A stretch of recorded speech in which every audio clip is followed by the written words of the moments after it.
Deixa eu contar mais um relato. Cadê? Onde está? Onde está? Aqui. Arroba Edith, inimiga de outra vida. Olá, Ana, segue o meu relato. O mesmo segue corrigido e com os nomes trocados. Obrigada. É um moço que nos conta. Vamos ver. Deixa eu só ver se a música está no ar. Tá? Olá, Ana, tudo bem? O nome dos relatos está mudado. O nome dos relatos está mudado? Perdoe os erros. Peraí, eu tô em outro. Arroba Edith é outro aqui, gente. Tô louca. É um moço mesmo, arroba Edith, mas é esse aqui, ó, arroba Edith, inimiga de outra vida. Nomes neste relato estarão trocados, inclusive o meu, pode ler sem problemas. Olá, Animateus e assombrados. Primeiramente, quero agradecer pelo canal e pelas lives de toda a noite que acompanho sempre que o tempo permite e o cansaço do dia a dia também. Quando não posso acompanhar ao vivo, sempre vejo gravado e admiro a forma como vocês tratam o sobrenatural, com respeito e seriedade. Meu nome neste relato será Roax. Vocês podem arranjar um nome mais fácil, tipo João, José, Roax. Eu tenho 24 anos e sou de São Paulo. Em 2016, depois de quase um ano desempregado, arranjei emprego na empresa de uma amiga minha, que era gerente de RH no órgão terceirizado da prefeitura. Chamarei de Dalila. Pois bem, lá para outubro de 2016, Dalila estava cheia de tarefas e trabalhos acumulados, e por saber da minha boa índole e do quanto eu precisava de emprego, resolveu me dar uma chance num trabalho temporário. Eu ficaria na empresa apenas pelo período do contrato de experiência. Seria um breve alívio para lidar com as minhas finanças na época. E quem sabe deixar as portas abertas para uma futura vaga fixa. Entrei animado e disposto a mostrar serviço. Dalila era uma ótima chefe e ótima amiga, muito livre e avoada. Muito livre e avoada. Sempre deixava tudo ao meu critério de organização. O que foi ótimo, pois em poucos dias, todo o excesso de trabalho dela e todo o trabalho dela que estava realmente muito atrasado, eu já havia botado em dia. Eu me senti muito feliz vendo que produzia bons frutos e que, com certeza, tinha deixado uma boa impressão. Como ainda faltavam muitos dias para o término do meu contrato, para que eu não ficasse ocioso, ela me direcionou para a sala ao lado, onde ficava a moça da contabilidade. Seu nome não revelarei. Não ousarei ofender Edites, nem Maria Catarinas. Irei me referir a ela como arroba. Olha! Simplesmente arroba. Pois era assim que eu falava dela com os meus amigos mais próximos. Muito bem. Esse é o nome. Muito bem.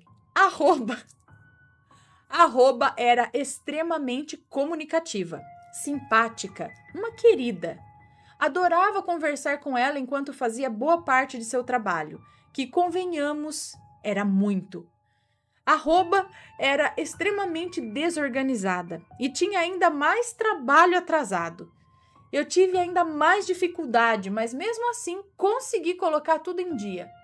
Quando recebi a excelente notícia, Dalila estava sendo promovida a outro departamento e me indicou para ficar em seu lugar, tomando conta do RH. Dessa forma, a minha vaga, outrora temporária, não somente se tornou fixa, como veio com uma promoção de brinde. Era mais do que eu esperava. Mas, aparentemente, arroba não estava feliz por isso. Algo que até então eu não tinha notado. Os dias se passaram e eu me esforçava ao máximo para fazer uma boa gestão do meu trabalho, que vez ou outra, inevitavelmente, conversava com o trabalho dela. Afinal, eu era RH e ela contadora. Enquanto eu acreditava que arroba era minha amiga, Saía na rua na hora do almoço, comprava bolo na doceria para nós, chocolate. Uma vez ela me disse até que gostava da cantora Adele e eu lembrei que tinha os álbuns da Adele em casa e que eu nem escutava mais. Prontamente levei os CDs para ela de presente no outro dia com a maior boa vontade, sem saber que, pelas minhas costas, ela boicotava o meu trabalho, tentando me pintar como alguém incompetente ou incapaz para os superiores da instituição. Enquanto eu não sabia o que ela aprontava pelas minhas costas, tudo ia bem no trabalho, apesar de muitas vezes eu sentir que algo no ambiente não cheirava bem.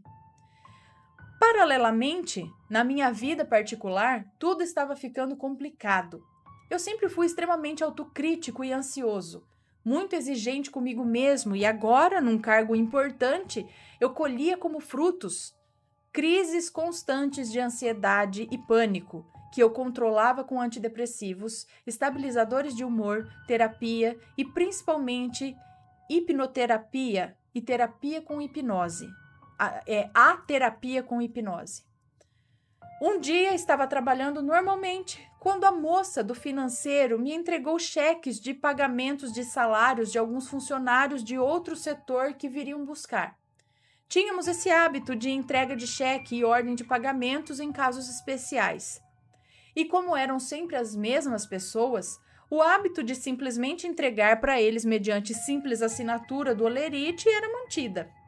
Sim, um erro terrível.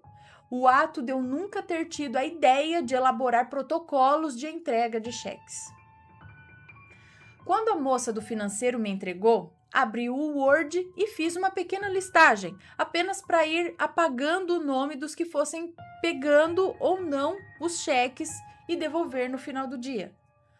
Para o financeiro, um controle interno. Deu algumas horas e ninguém havia me procurado na busca pelos cheques. E eu fui fazendo minhas atividades normais e imprimi alguns relatórios, planilhas, etc. Acabei, por erro, imprimindo a lista do Word que havia feito, com o controle dos cheques. Olhei e não dei importância. Deixei num canto da mesa e pensei, depois uso isso como papel de rascunho. Então, chegou na minha mesa para buscar uns documentos justamente a gerente desse setor, qual eu esperava os funcionários virem buscar os cheques. Chamarei-a de Flor, uma querida, iluminada e super engraçada. Conversamos um pouco e entreguei-lhe uns documentos que ela tinha ido retirar comigo. Então, lembrei dos cheques. Como ela era a gerente do setor, poderia levá-los e entregar aos funcionários do departamento dela. Era um hábito comum nosso. Ela não viu problemas, então, enquanto eu fui na sala ao lado pegar os cheques numa gaveta, abrir o armário com envelopes onde os coloquei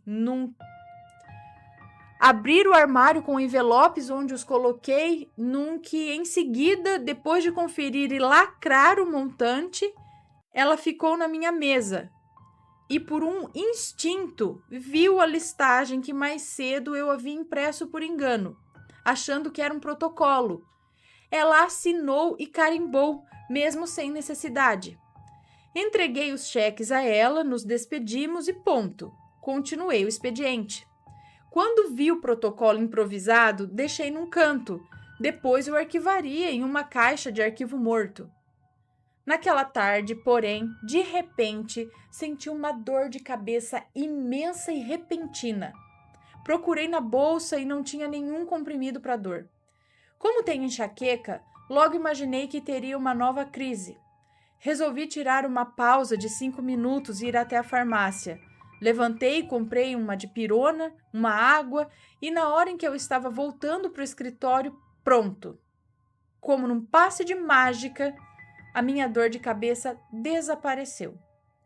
Da mesma forma repentina como surgiu. Hoje entendo que não era uma dor de cabeça, mas um anjo protetor que me afastou dali por aqueles exatos 15 minutos. Voltei para o escritório e o dia terminou normalmente. exceto pelo fato de que arroba estava com um ar diferente, misterioso e alegre demais naquela hora. Eu não imaginava o que seria e pensava ser algo de sua vida particular. Eu não quis ser entrão. Então, dado meu horário, fui para casa, voltei para trabalhar no dia seguinte, sem saber que eu estava prestes a perder uma querida amiga. Entre aspas.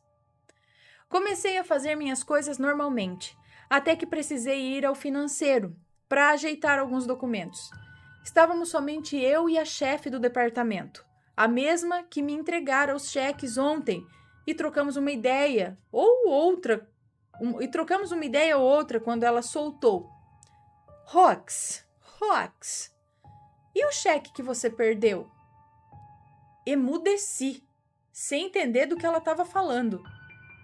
Ontem, na hora que você saiu, veio uma funcionária da Flor pegar o cheque dela e a arroba não encontrou. Me ligou aqui dizendo que você tinha perdido, mas na verdade ela estava dando a entender outra coisa. Eu ainda não sustei porque eu quero saber o que aconteceu. Logo eu entendi o que aconteceu. A funcionária desencontrou da gerente e acabou chegando até a minha mesa quando eu tinha saído e, mais uma vez, a arroba usou isso para tentar me prejudicar. Imediatamente corri para minha mesa, peguei aquele protocolo improvisado que a Flor tinha assinado e mostrei para a chefe do financeiro. Falei, olha, eu não sou... E mostrei para a chefe do financeiro. E ela disse, olha, eu não sou boba. Eu sei que você não fez nada de errado. Eu sei que você é de confiança, mas eu não posso dizer o mesmo da arroba. Ela está faz muito tempo tentando te derrubar. Abre o olho, porque ela quer o teu mal. Olha... Foi como se ela tirasse um véu da minha frente. Imediatamente entendi coisas pequenas que vinham da arroba e que realmente deixavam claro que ela não gostava realmente de mim e estava tentando me prejudicar. E entendi que aquele sorriso no final do dia era porque ela estava pensando que havia me derrubado, fazendo parecer que eu tinha perdido ou mesmo surrupiado os cheques. Mas, na verdade, o tiro saiu pela culatra. Mais do que nunca eu estava esclarecido e extremamente enojado. Quando saí da sala do financeiro, ergui a cabeça e não transpareci estar mal. Deixei claro para a arroba que sabia quem era ela e agora, diferente de antes, sentia um nojo imenso ao vê-la e uma raiva descomunal. Cada vez que eu a via, era como se visse mais nitidamente uma pessoa pior, uma pessoa má, uma pessoa vil. Comecei a notar coisas no comportamento dela que eram extremamente negativas e que antes eu não percebia, como o fato de falar mal de todo mundo, ser extremamente maldosa e ácida, etc. Algo depois disso se quebrou dentro de mim e a amizade de antes deu lugar a nojo. E esse nojo foi tema de uma de minhas sessões de hipnoterapia. Contei todo o ocorrido para a terapeuta e decidimos corrigir e reprogramar as raízes desse nojo e da raiva que eu começava a sentir dela. Em um momento da sessão, que surpresa! Comecei a falar em inglês e o que contarei agora foi o que eu vi. Isso na hipnose, durante a hipnose. Havia uma mulher muito branca, me olhava com desprezo. Atrás dela, algumas pessoas que eu não conseguia identificar. Eles me acuavam de forma amedrontadora e eu não conseguia entender como chegamos àquele ponto. Ela então disse, me encarando como se eu fosse um verme. The head, ou a cabeça. Ela indicava que queria minha cabeça e eu tremia de medo. Depois começou a gritar. A hoax, there's a hoax. Algo que compreendi soar como um farsante. Temos um farsante. Não sei se é assim que pronuncia hoax. Ao final da sessão, descobri que o nojo que eu sentia vinha de um trauma de vida anterior que eu estava projetando na arroba. Eu fui para casa depois de um desmaio no meio da sessão. Eu senti a guilhotina cair sobre o meu pescoço, e essa é uma sensação que não deseja ninguém. A arroba e eu estávamos em guerra declarada e foi tiro para todos os lados. Ela tentava me boicotar, mas nada que ela tentava dava certo. Eu sempre conseguia a ajuda de alguém. Ou mesmo os outros percebiam as más intenções dela. Agora entendo por que ela tem tantos inimigos na empresa. Quando viu que não conseguiu me afetar diretamente, resolveu atacar meu melhor amigo, quase meu irmão, que trabalha em um outro setor. O chamarei de Guido. Em outro lugar e nem mesmo ele trabalha em outro lugar e nem mesmo responde a nós diretamente. Primeiro ela tentou acusá-lo de surrupiar documentos que eu pedi para entregar para o próprio gerente dele. Quando ficou provado que ele não fez isso, eu armei o barraco. A guerra era oficial. Mas deixei claro que se ela quisesse guerra, seria entre nós dois, pois eu saberia me defender tal qual ela. Depois de me fazer passar por louco, a arroba sossegou um pouco. A essa altura eu estava extremamente cansado daquele ambiente e depois de muito tempo sobrevivendo, eu consegui transferência para a gerência de um outro serviço subordinado. Dessa forma, só precisaria ver a arroba uma vez ao mês no ato de organização mensal das contas. Claro que desde que eu assumi, ela tentou outras coisas e nunca conseguiu me derrubar. Felizmente, me sinto blindado. Mais recentemente, em uma dessas idas para o acerto mensal de contas, eu usava um Apple Watch. Ela mal olhou para o meu pulso enquanto assinava documentos e disse: esse é aquele relógio da Apple? E eu disse: sim, meu pai me deu um de Natal. E eu não prolonguei o assunto. Por sorte, o meu relógio estava com película. Nem bem eu saí de lá e juro, eu não encostei em nada. E a película do meu relógio estourou como se eu tivesse lançado ele contra a parede. Olha o zóio. Outra vez, ela precisou me ligar para falar de umas notas fiscais. Nem bem atendi o telefone quando ela disse: é a arroba. O espelho do meu lado, da minha sala, explodiu como se tivesse uma bomba dentro. Até hoje eu não entendo como não caiu vidro em mim, pois o espelho ficava quase à minha frente e explodiu sem mais nem menos. Eu acredito que eu tenho um santo muito bom. Até o meu amigo Guido foi prejudicado por ela. Depois de um tempo trabalhando no serviço, ele se mudou para um bairro melhor e, como é alguém todo certinho, ele levou um novo comprovante de endereço com dados atualizados. A casa nova dele é linda, toda mobiliada, com um bom preço, próxima do trabalho e num bairro de classe alta. Foi mais do que o suficiente para a arroba crescer o olho. Nem preciso dizer, né? Imediatamente começaram a aparecer ratos na casa dele.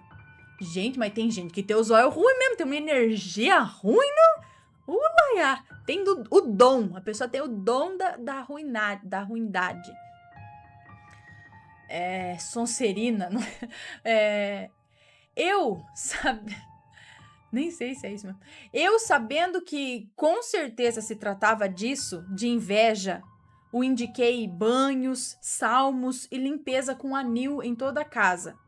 Pois bem, ele fez todo o ritual numa noite, e na manhã seguinte apareceram os ratos mortos. Mas por que tanto ódio, gente? Tanta inveja? Eu me perguntava. A resposta veio por acaso.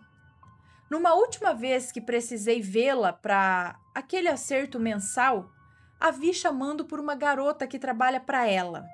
Ô fulana, vem aqui. Foi o suficiente para que num lapso eu entendesse que a arroba dessa vida com certeza se chamava fulana na outra vida e que com certeza era ela quem havia me guilhotinado numa de minhas vidas passadas. Saí de lá e pesquisei no Google, Rainha Fulana. E batata, o mesmo rosto que eu vi na minha regressão, pedindo a minha cabeça. Era o dessa tal rainha. Através disso, entendo que a nossa briga é muito mais antiga e vai muito além de inveja profissional. A arroba havia sido, na vida passada, uma rainha que me guilhotinou, me fez passar por um farsante mentiroso e nessa vida, por mais que ela tente, não consegue mais, pois não tem mais poder para isso. E eu estou aqui, firme, forte e resiliente. Não há mais guilhotinas entre nós. É isso, Ana. Desculpe o relato longo, tentei ser o mais breve possível. Essa história será desenvolvida melhor. Estou, nesse momento, escrevendo o meu 5º romance, mas isso é verdade, né? Não é romance, não. Além de tudo, sou um escritor e ilustrador. Logo percebi pela boa escrita. Tal qual se chamará Hoax e está previsto para ser publicado nesse primeiro semestre de 2019. Estou muito feliz de compartilhá-la em primeiro... Mas isso é verdade ou é de mentira? Olha, não vem me contar conta que eu quero história de verdade, hein, gente? Mas que legal, você escreve bem. Arroba. Ó, arroba, hein?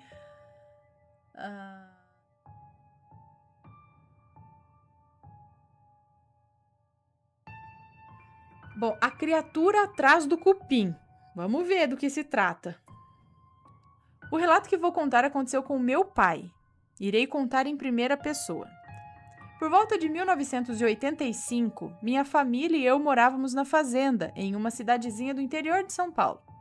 E a tarefa dos filhos homens era tirar o leite das vacas. Éramos em 2 irmãos e a gente revezava os dias da semana. Era uma sexta-feira era meu dia de tirar o leite e para isso acordava muito cedo, aproximadamente umas 4 da manhã. E assim foi feito. Acordei com a minha mãe me chamando. Notei que o tempo estava diferente, parecia mais escuro, mas ignorei o fato. Tomei meu copo de leite, peguei minha bicicleta e desci, para chegar onde retirávamos o leite. Era mais ou menos uns 5 quilômetros da estradinha de terra no meio do cafezal. E nada do tempo dá sinal de clarear. Quando eu estava próximo do curral, tinha um monte de terra, ou seja, casa de cupim. Vocês sabem o que é cupim, cupinzeiro? Quando você olha no pasto e tem aqueles morrinhos assim de terra, morrinho não, tem uns morros desse tamanho assim, ó. Aquilo é um cupinzeiro.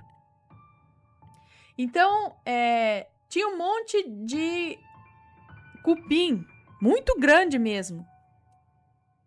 E senti algo me chamando para olhar atrás daquele cupim. Mas ao mesmo tempo estava receosa. É o pai dela, não é? Mas ao mesmo tempo estava receoso, é isso? De olhar. Mas olhei. E minha Nossa Senhora, antes eu não tivesse olhado. Eu vi uma coisa horrível. Era um animal não muito grande, com pelos no corpo todo, uma cara horrenda. Os olhos eram vermelhos, cor de sangue. Mas o que mais me apavorou era a risada. Ele me olhou e riu. Uma risada que eu não consigo explicar. Era perturbadora. Eu entrei em choque. Montei na minha bicicleta e pedalava sem fim. Parecia que a bicicleta não andava. E quando eu olho do lado, aquela criatura estava ali. Eu pedalei sem olhar para trás. Já cheguei no curral e me escondi no meio das vacas. E ali esperei clarear. Quando o papai chegou no curral, antes de me perguntar o que tinha acontecido, me pediu desculpas e me disse que a minha mãe havia perdido a hora. E ao invés de me acordar às 4, me acordou às 2. Me acordou às 2 horas da manhã. Nunca mais consegui ir ao curral sozinho. Judiação.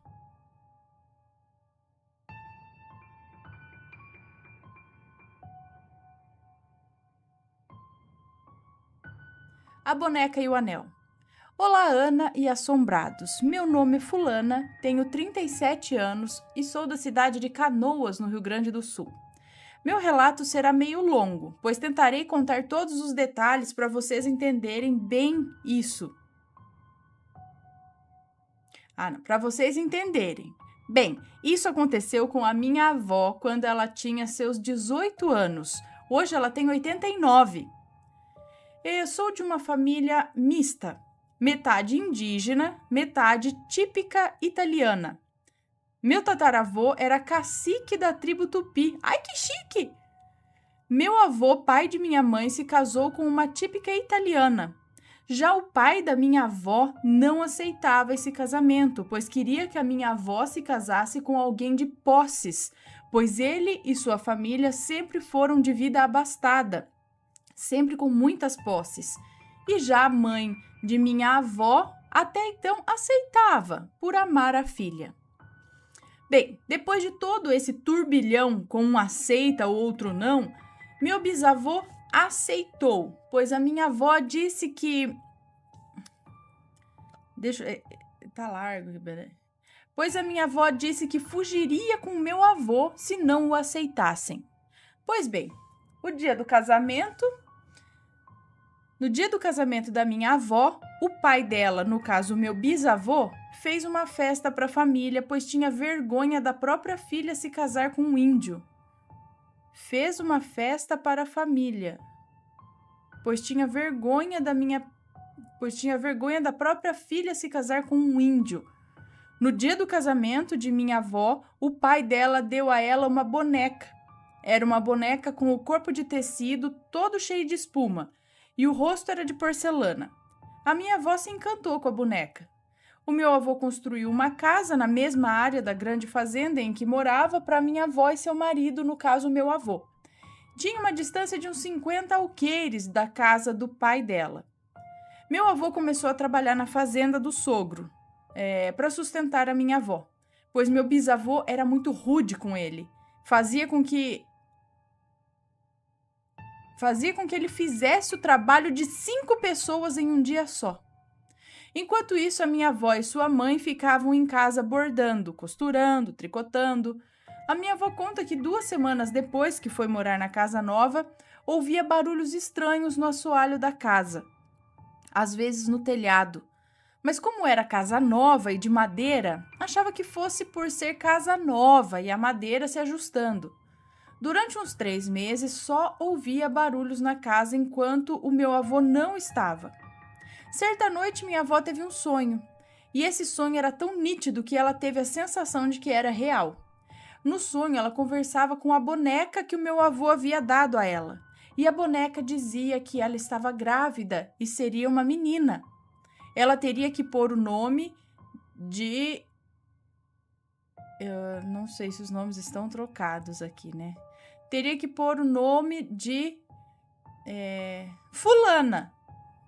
Na manhã seguinte, ela contou para o meu avô sobre o sonho e meu avô disse que era a mãe natureza, ou o espírito da natureza, que havia lhe dito que em breve ela seria mãe e que usou da boneca no sonho para avisar de uma maneira que não a assustasse, pois ela adorava a boneca, que ela pôs o nome de Yara, e que a boneca até ficava na cama durante a noite com ela e meu avô.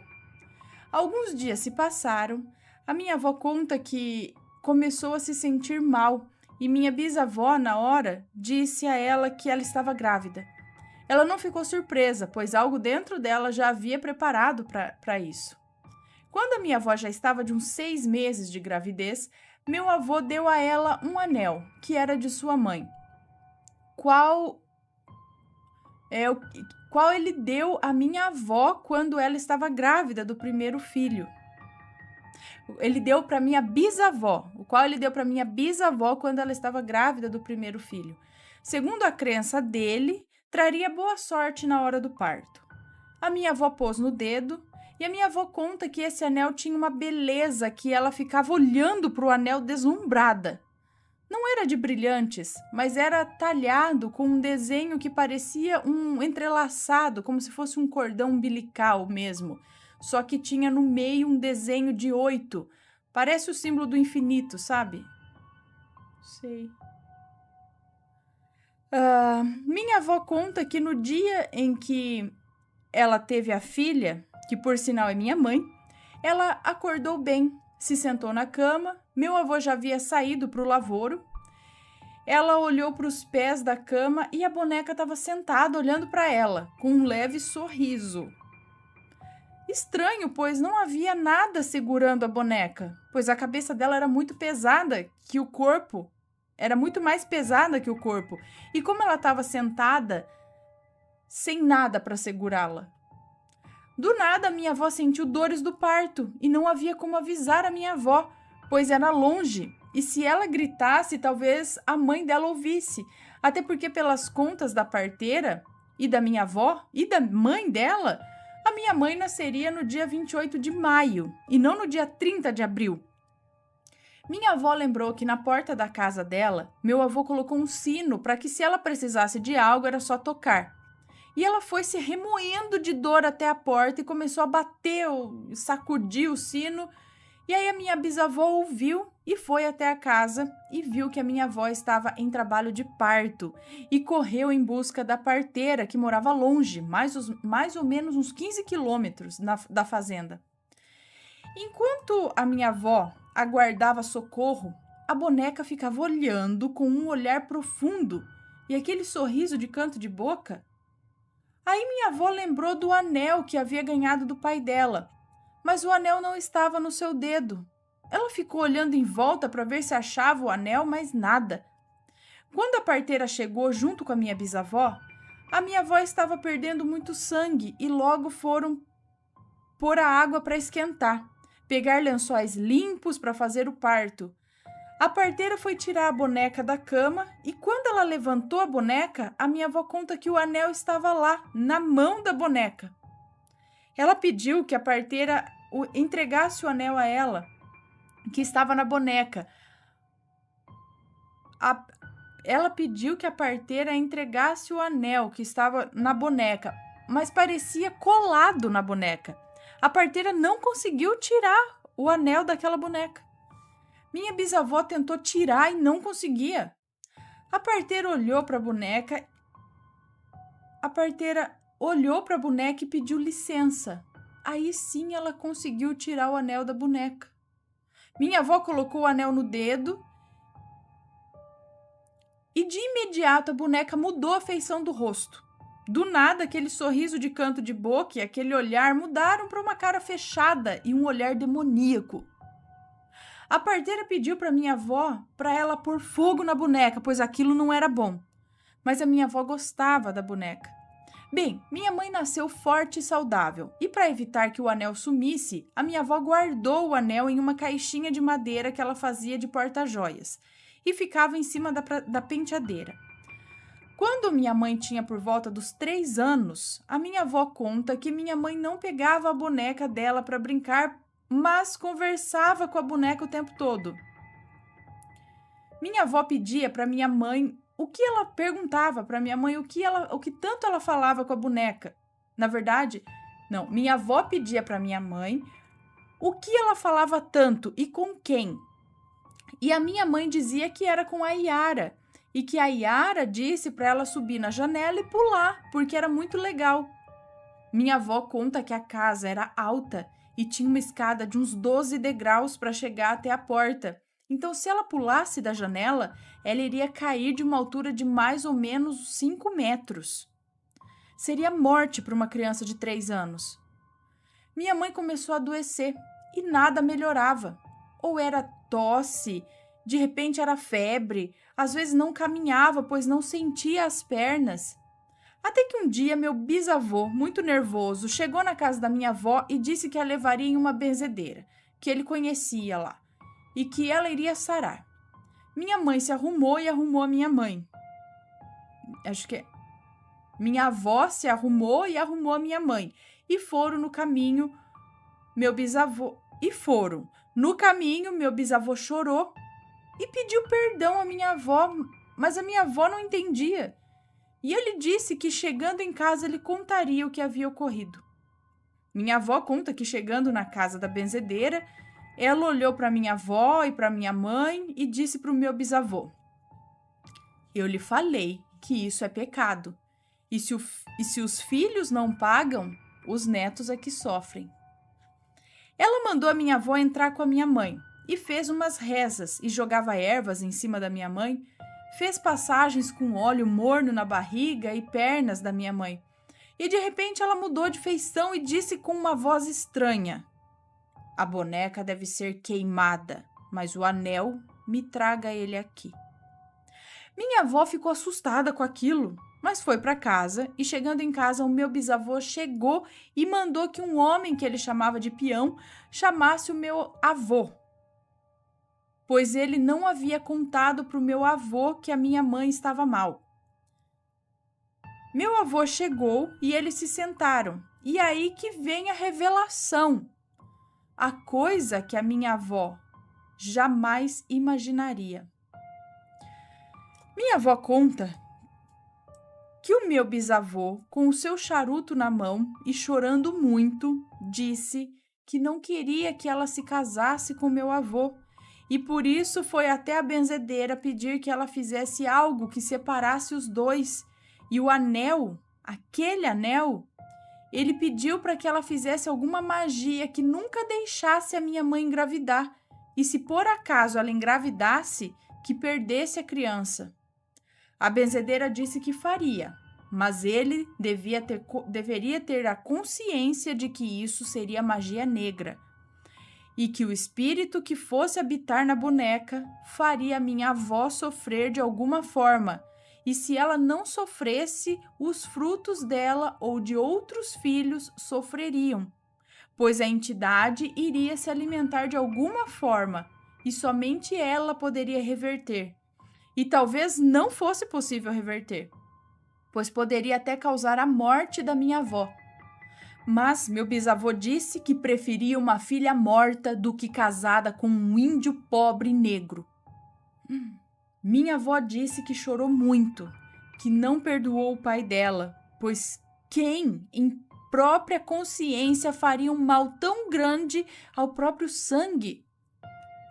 No dia seguinte, meu avô e minha avó foram até a benzedeira e levaram o anel, e a benzedeira disse que não aconteceu algo de mais grave, porque o meu avô, sendo indígena, cultuava a mãe natureza, e ela o protegia dos males, e as rezas que ele fazia pedindo a proteção dele e da família os protegeram.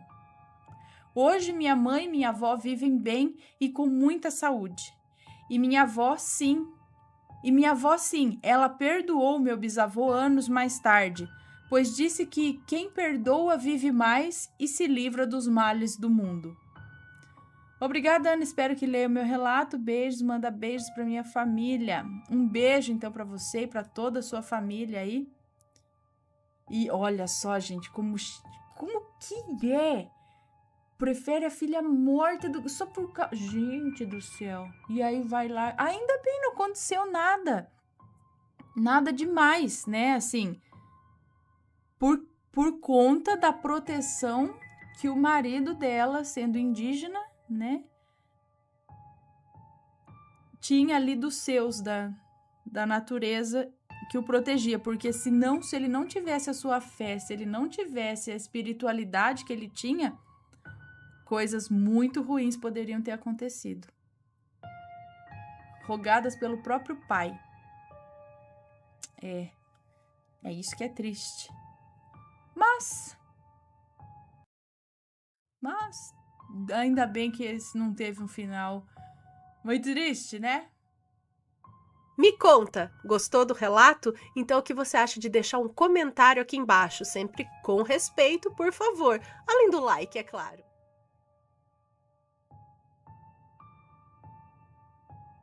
Minha amiga inexistente de infância.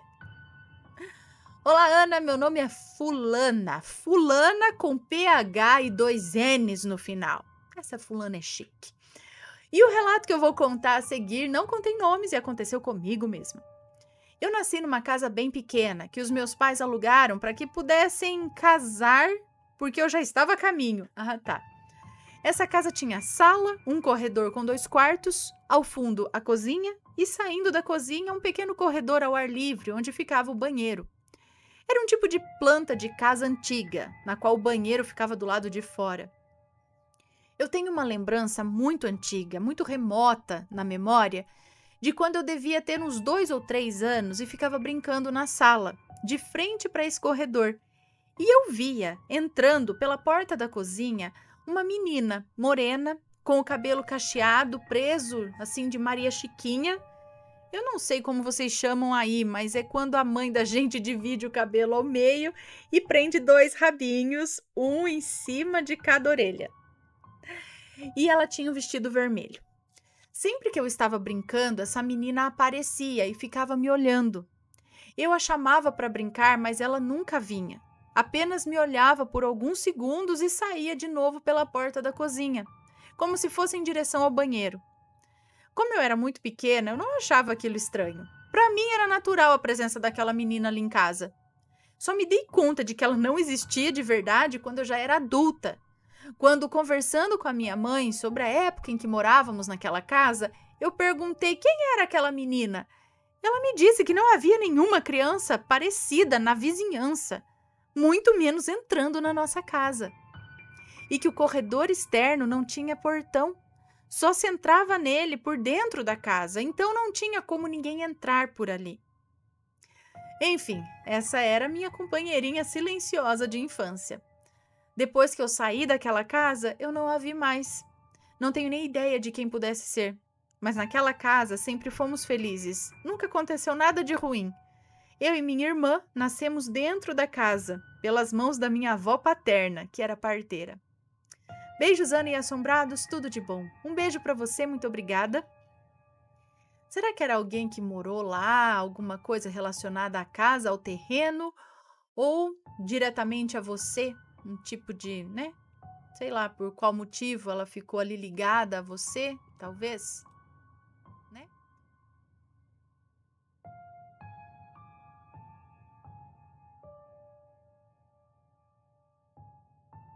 Não sei, eu vi aqui O Menino da Porteira, muito interessante. Vamos ver? Ai, agora tá dando até friozinho aqui.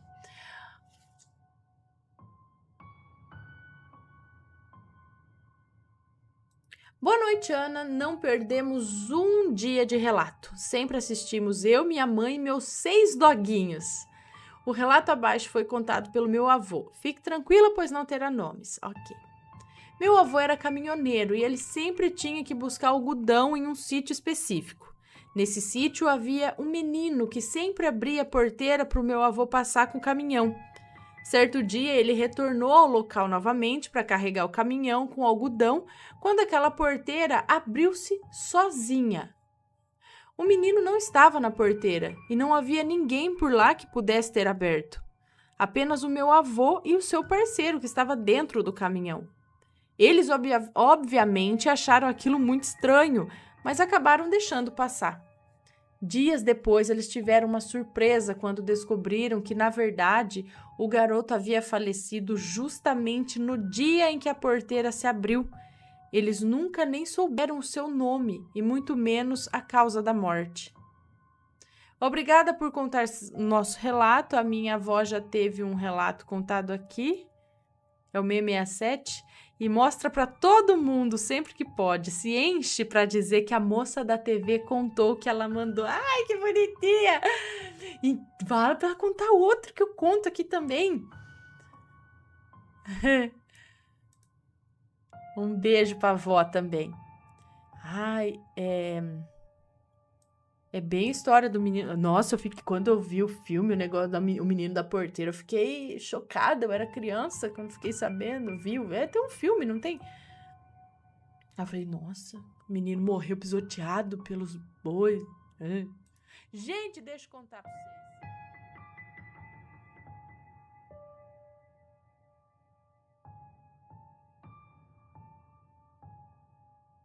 Quanto tá?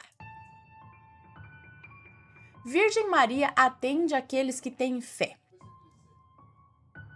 Olá, Ana, me chamo Fulana e vim contar um relato que aconteceu com a minha avó.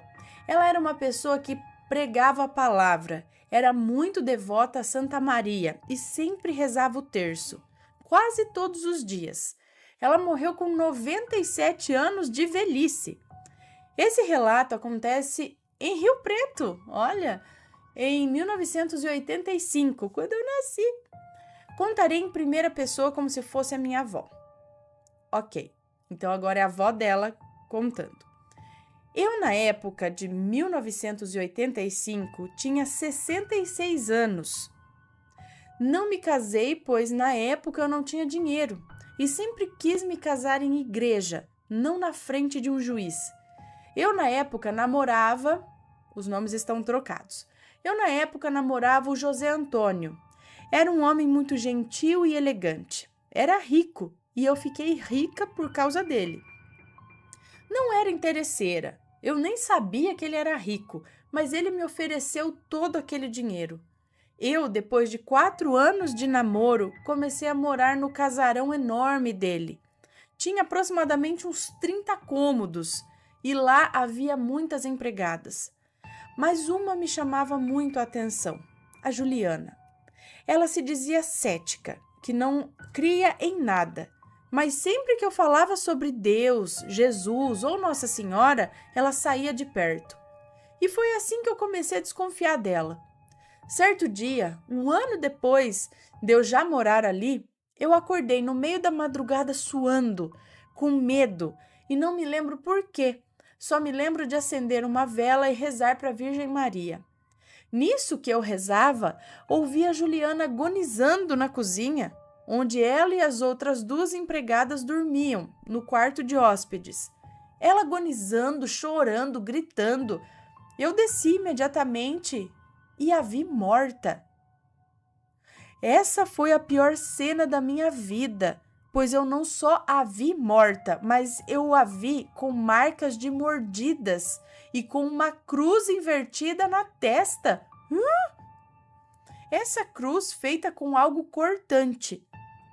Imediatamente chamei meu marido e nós ligamos para a polícia, que nos liberou e disse que não havia provas do crime, mas que haveriam de fazer procuras pela casa de manhã. Isso acontecera de madrugada. Chegada a tal manhã, nublada e escura, eu que nem dormi à noite, só me senti segura para dormir quando os policiais chegaram. Eu, dormindo, tive certeza que fui para o astral. Saí do meu corpo e caminhei pelo meu quarto, me vendo deitada. Eu saí do quarto e imediatamente eu caí em um precipício, negro e escuro. Foi lá que eu vi uma luz tão, mas tão forte que iluminou toda a escuridão e pude ver pessoas abaixo de mim agonizando. E nessa luz eu vi uma mulher, meio branca e meio negra. Provavelmente a minha avó não sabia, mas isso poderia ser vitiligo. Com cabelos muito negros e seu branco do corpo reluzia de tão branco, com roupas azuis e brancas. Cheguei até a luz e a mulher, com muito esforço, pois quase me ceguei com a luz. Cheguei até a luz e a mulher, com muito esforço... cheguei até a luz e até a mulher, com muito esforço, pois quase me ceguei com aquela luz. Chegando lá, eu meio que entrei na luz e me vi num campo, com o céu limpo, e a mulher na minha frente me disse: livre-se de José. Livre-se de José. Ele fazia trabalhos de magia juntamente a Juliana. Deus te ama e eu também te amo. Foi aí que eu acordei com os policiais me chamando e me dizendo que havia uma faca com as digitais do José. Isso já à noite naquele dia. Isso já à noite daquele dia. Ele então foi preso e eu nunca mais o vi. Eu acho que ele morreu.